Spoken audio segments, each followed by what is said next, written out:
Soyez bénis abondamment au nom de Jésus-Christ de Nazareth. Et comme je vous l'ai dit souvent, chers amis, cela fait plus de 30 ans que nous sommes en train de prêcher l'évangile aujourd'hui.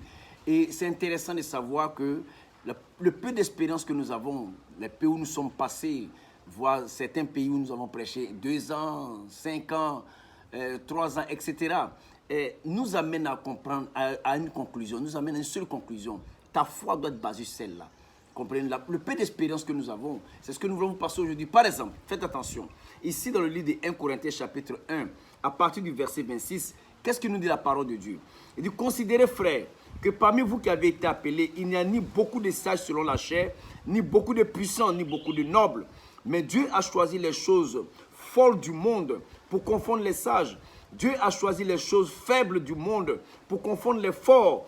Et Dieu a choisi les choses viles du monde et celles qu'on méprise, celles qui ne sont point, pour réduire à néant celles qui sont, afin que nulle chair ne se glorifie devant Dieu. Alléluia. C'est pas puissant ça. C'est-à-dire, il y a des personnes qui se sentent vulnérables. Il y a des personnes qui disent non, je n'avance pas parce que je n'ai pas de connaissances, je n'ai pas ce. Non, c'est toi que Dieu a choisi. Quand Dieu choisit une personne, la seule chose que cette personne doit faire, c'est se mettre à la disposition, écouter sa voix.